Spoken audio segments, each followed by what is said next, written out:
After the Apocalypse, a pandemic survival story. Season 2, Episode 4, Empty.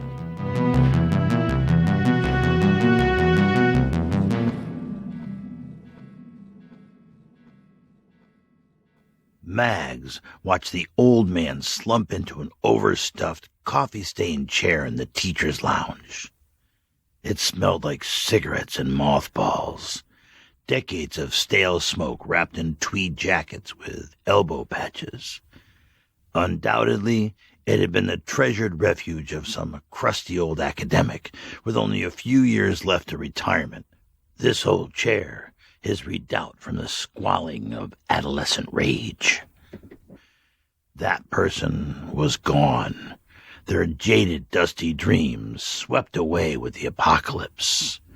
Now, this chair was empty. Now, it made a good place to temporarily store this old man. This old man with whom she didn't know what to do.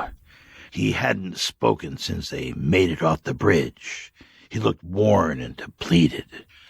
She hadn't yet seen any zombies in this apocalypse, but she could swear she was looking at one right now. Something in him was gone. Some light had dimmed.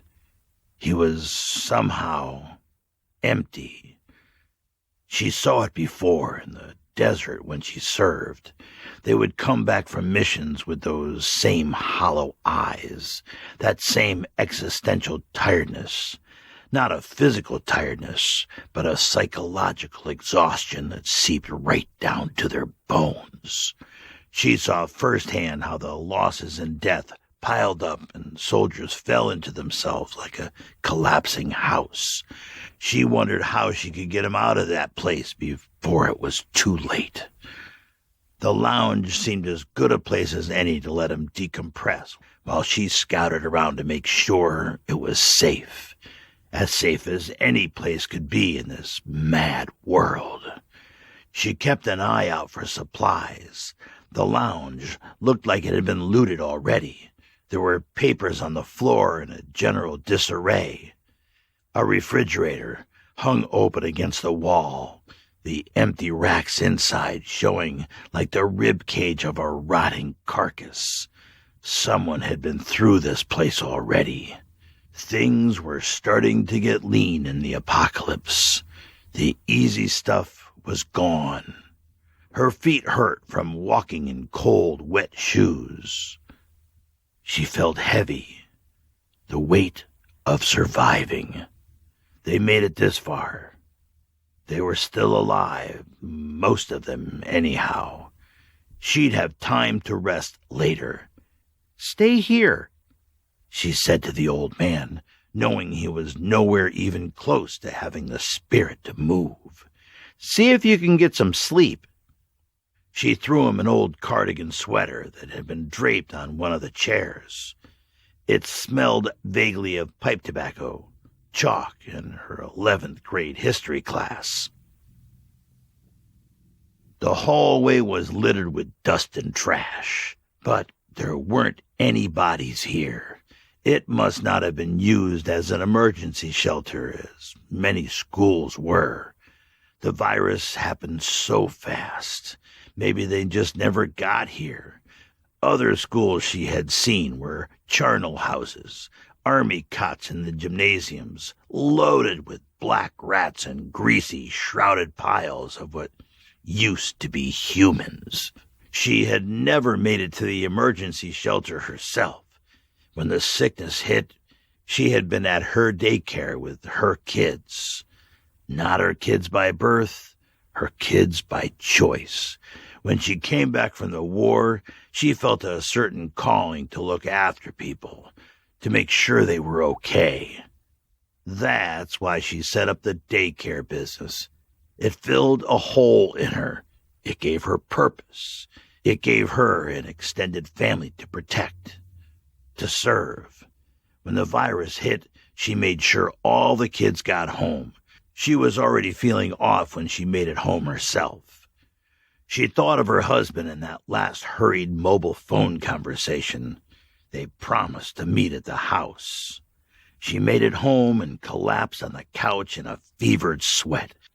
Panic thoughts racked her swollen brain until she lapsed into unconsciousness.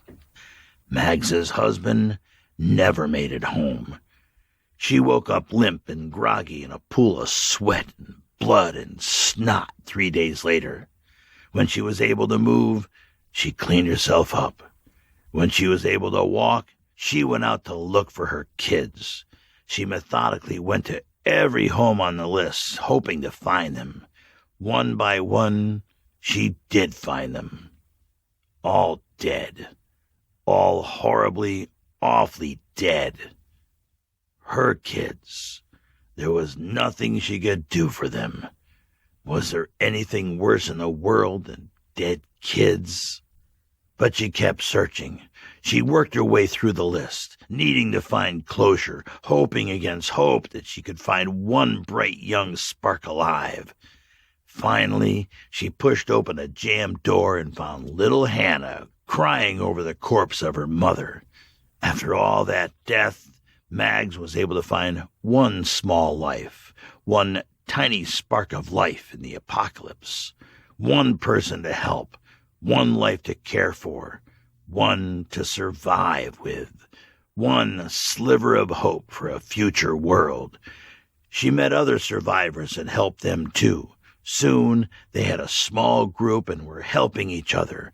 So it went until last week when the king's men showed up and started killing and taking.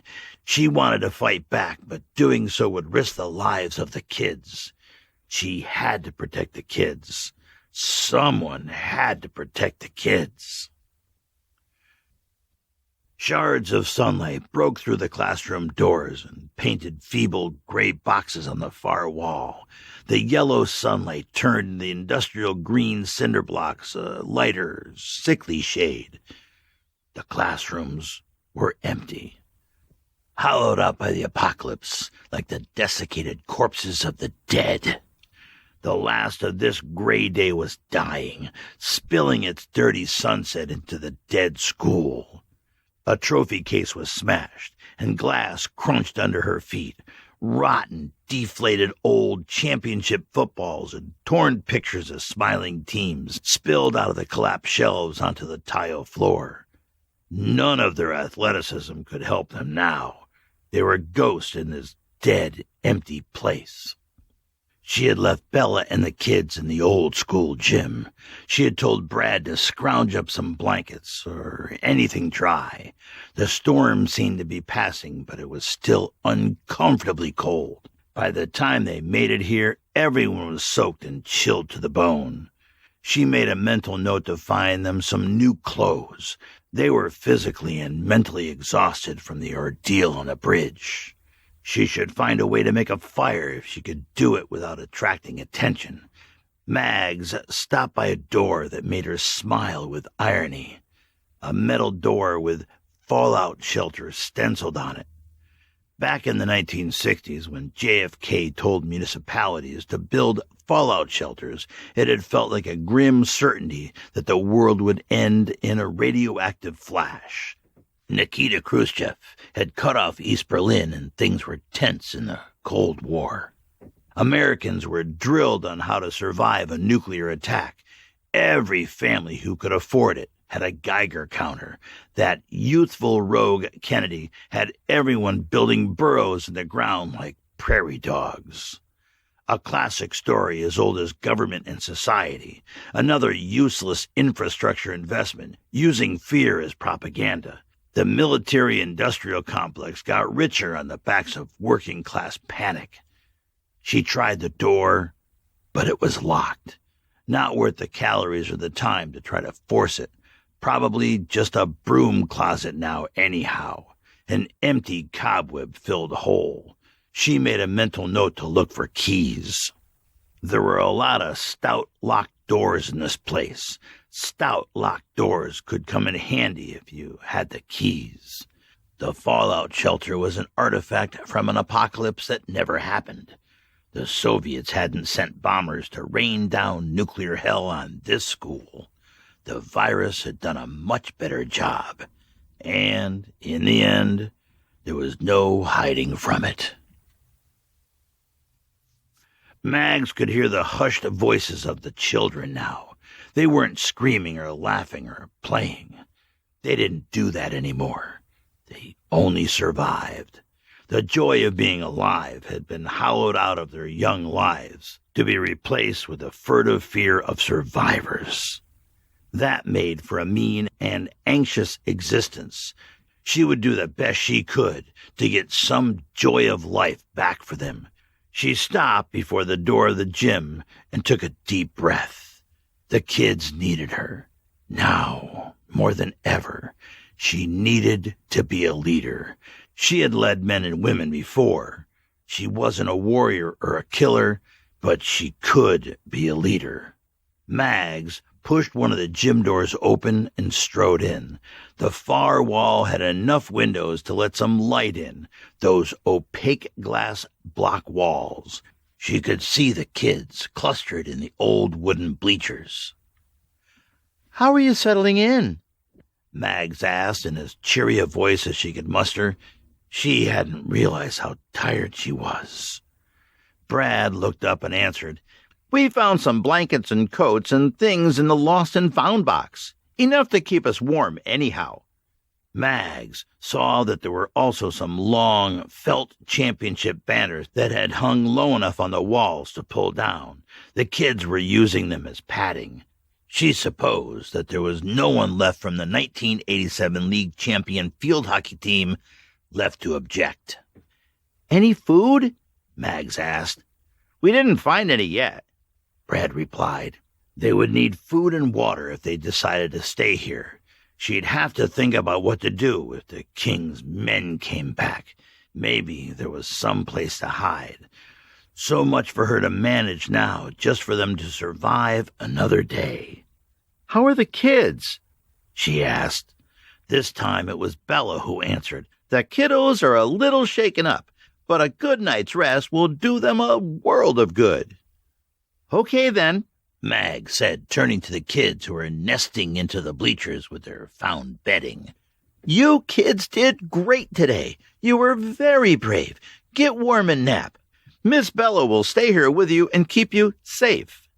Mags emphasized the word safe, like it was a hopeful affirmation. She continued, smiled, and tousled the hair of the closest ward. "Mr. Brad and I are going to find some dinner for us." Then, turning to Brad, "Brad, you're with me. Let's see if we can find some food." Brad oddly felt like he was being ordered around, but not in a bad way. He wanted to help. He joined Mags and they went out into the hall. "Do you think this place is safe?" Brad asked. "It's as safe as we make it," Mags responded. "The king's army has already combed through this part of the city. Now they're on the other side of the river. With the bridge out, we probably won't see them again in the short term, and this side of the city is empty. If we find some food and water, we can stay here for a few days." "Where's the old man?" he asked. "I left him in the teacher's lounge to rest. He's not doing very well. He's really shaken up. The loss of his people hit him pretty hard. We'll get him later. Best to stay together, but I think he needs some alone time. Yeah, that was pretty messed up shit on the bridge. We lost people, too." "The apocalypse is all about loss," Mags said. "We just have to keep getting back up, because people need us to be strong, Brad." She looked directly at him and held his gaze. Brad broke eye contact and looked at the ground. "Yeah, okay," he replied, but he didn't sound sure.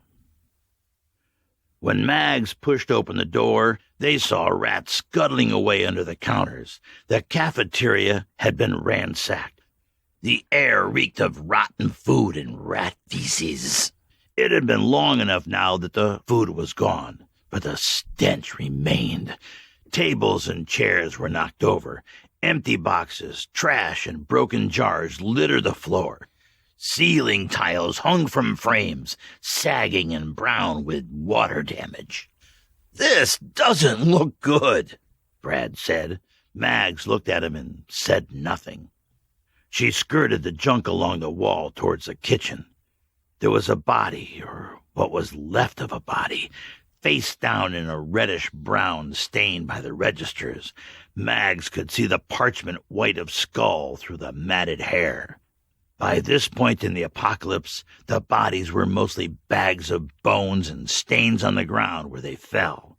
It was gruesome, but not as bad as that first month when the bodies were liquefying amidst swarms of flies, and the air was thick with the putrid stench of death.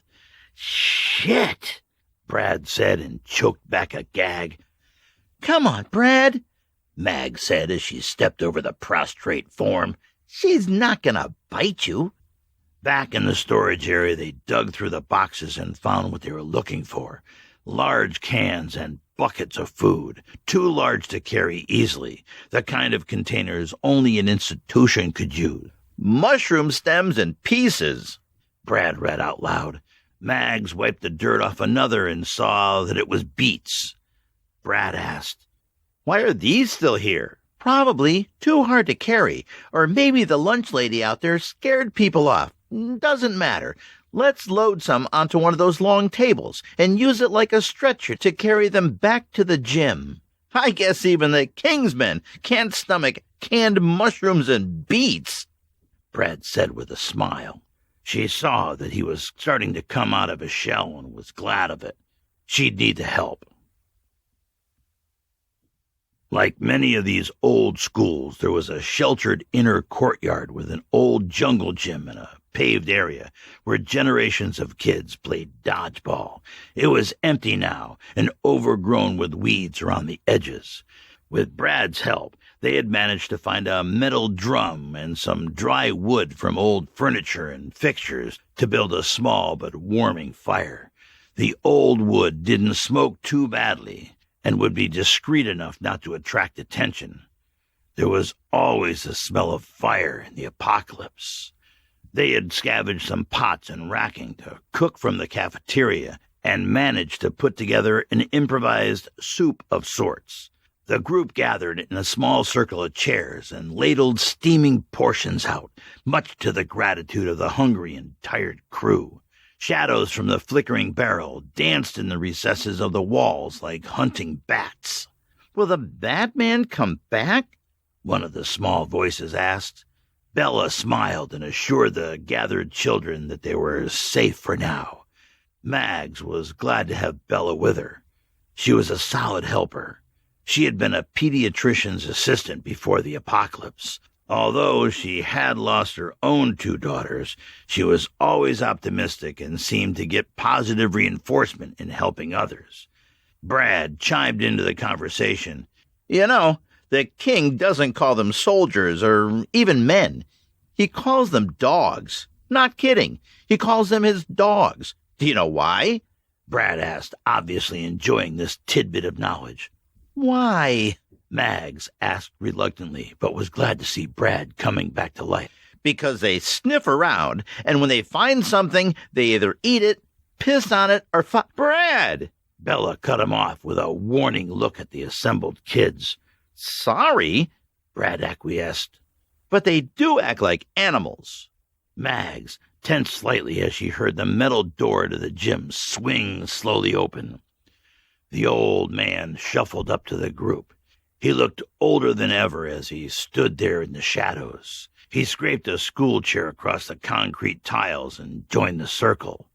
Mags looked at him in the dim orange light and asked, "How you doing?" "Better, thanks. I'd be grateful for a bowl of that soup. Not sure how you did it, but it smells good."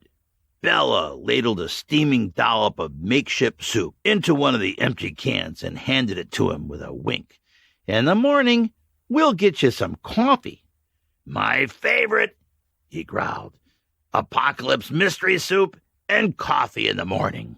The doctor in him noticed a slight palsy in Bella's face. He wondered if that was an after effect of the virus, some sort of neural damage. That wouldn't be uncommon. he'd seen similar in Africa. He might be able to help her. That observation made him wonder about his mind, about why he still thought of cures and healing and solace in this dead world. This dead world that teased him like a petulant child, pulling the wings off a fly. The woman and the dog had brought him hope. They had breathed life back into him. And now this vengeful world had taken them as well. It would be hard for him to trust again.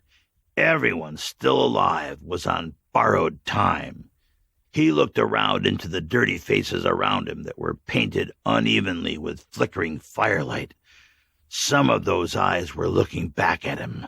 These people needed him now. There was always someone who needed him. They never left him alone. This world was filled with needy people. But he was so tired. He was empty. Empty to his bones. Sick of it all. But what choice did he have? Give up and die? No. That wasn't his style. He had been resigned before, but now he was just angry. Tired and angry. This stupid world would have to come get his bones. He wasn't in the mood anymore to surrender. He saw no way out other than forward, to keep moving until the movement left him too. But he wasn't going to let any more damn dogs or women into this old man's heart. He'd sleep on it and see what tomorrow brought. Mags watched the old man with concern. He looked lost. He looked older, as if that were possible. His sunken eyes lidded behind the dirty beard. Was there a spark in there, or had he lost too much? He looked up and noticed her watching him. He nodded and brought a spoonful of soup to his lips and blew on it. Mags thought she saw some life in the tired eyes. She had seen it 100 times when she set up similar camps in the desert and served equally makeshift meals of field rations to battered and tired soldiers. She knew how resilient humans were, and she saw that spark of light in the old man now, like an old soldier. That light. Maybe it was the light of God. Maybe humans were just wired to put all the shit of the day aside and survive. She didn't know, but she was glad of it, because she could use his help.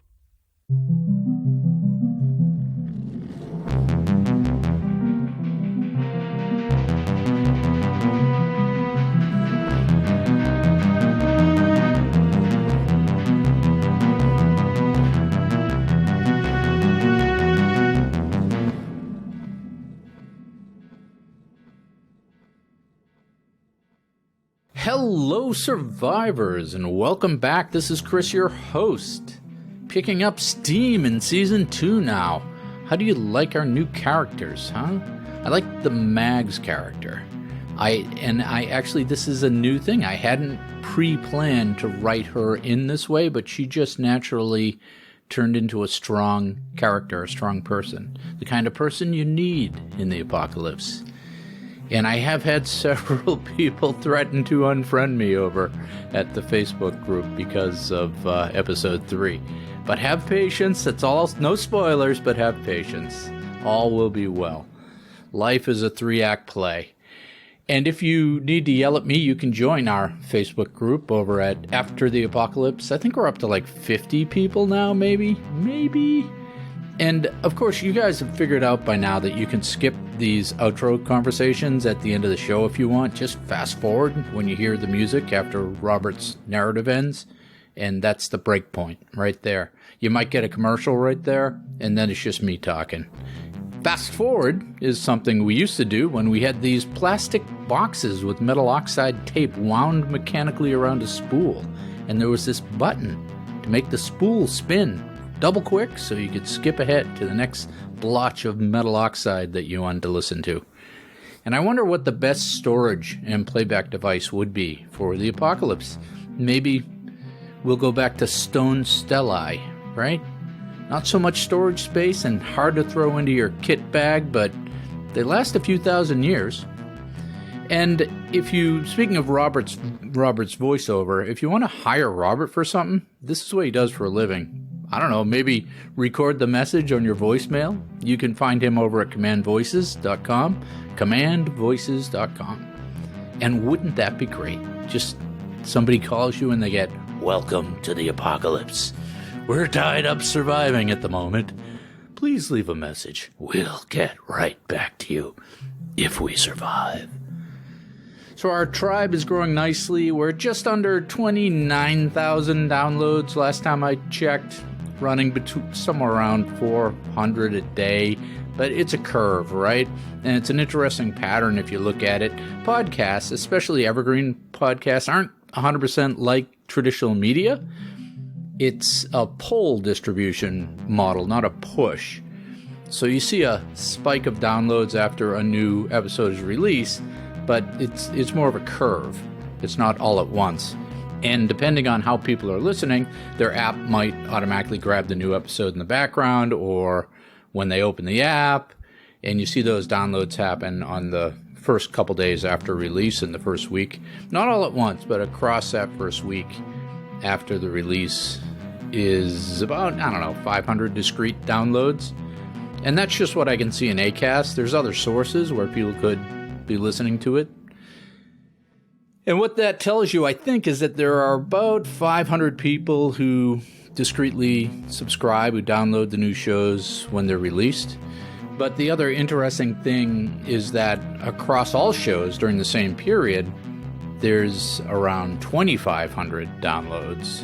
And I think that means there's another 2,000 people working their way through the back episodes, the existing shows, to catch up. And you would think that those 2,000 would catch up with us fairly quickly given the short episodes. And I realize at this point that I have no point and I'm blathering, but I just found that data interesting. Thank you to those of you who have subscribed in your apps, and thank you for putting a review or rating it or whatever you need to do to give it some attention. And thank you for sharing with your friends, enemies, and total strangers. It looks like it's working, so keep that up. And what you can do in social is just drop that link, the URL from Acast, shows.acast.com/after-the-apocalypse. Take that and drop it into Facebook, Twitter, whatever. We're word of mouth, so keep making words with your mouths in the directions of other people, and we'll be fine. And also thanks to new Patreon member Corby, who threw me a couple of bucks. I appreciate the help, because we are self-funded, my friends. I watched the final cut of Blade Runner on Netflix. And it's available on Netflix right now, the final cut. And the final cut is different than the original theatrical release, and also different than the director's cut. And according to Wikipedia, there are 7 cuts of this 1982 Ridley Scott classic. Blade Runner is set in, if not an apocalyptic, at least a dystopian future. And people who care about such things say that the final cut is the best version. And I liked it a lot. It's a beautiful film in any version. The atmosphere that Scott's direction creates is so dark and amazing, and you've got Rutger Hauer, Harrison Ford, a young Daryl Hannah. So what's different between the cuts? In the final cut, you get some extra gore in the violent scenes, and not a lot. I mean, in 1982, there might have been too much for the appetite then, but now it's barely noticeable, the extra gore. And they also removed the narration. In the theatrical release, the one you typically see, you'll notice Harrison Ford is narrating, like a film noir narration, because the producers didn't think audiences would be able to figure out what was going on in the movie. And actually removing the narration really helps you focus on the beauty of the direction and notice things you might not have noticed. And the final cut also has the insertion of the full-length Unicorn Dream sequence, and I'll talk more on that in a minute. And lastly, the final cut removes the happy ending that was pushed into the studio release. That's the scene at the end, where Edward James Olmos, his character, lets him go and he says, "It's too bad she won't live, but then again, who does?" Right? That's the happy ending. So they replace that. So anyhow, the unicorn scene, there's a kerfuffle around this because fans think that when Deckard dreams about the unicorn, it shows that he's a replicant. And there's a bunch of unicorn imagery in the movie.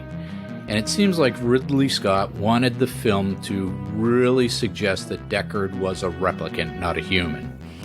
Well, that's all well and good, but when they asked Philip K. Dick about it, he said Deckard clearly wasn't a replicant, and thus we get a fanboy kerfuffle on the interwebs. And speaking of Philip K. Dick, if you haven't read his stories, you need to. He wrote smart science fiction that explored religious and philosophical themes. He wrote 44 novels and 121 short stories, most of which appeared in science fiction magazines during his lifetime. And if you don't think you know Philip K. Dick, you're wrong, because Hollywood loves Philip K. Dick stories. Blade Runner is from the story Do Androids Dream of Electric Sheep? But you'll also recognize Total Recall, The Adjustment Bureau, The Man in the High Castle, and maybe Ubik, among others. So, in summary, my friends, The Final Cut is worth a watch. Feel free to reach out to me with any suggestions or comments. I'm having a blast writing and producing this, and I hope you are too. If we have brightened your day even a little bit with our storytelling, it makes us happy. So we appreciate all your help, your attention.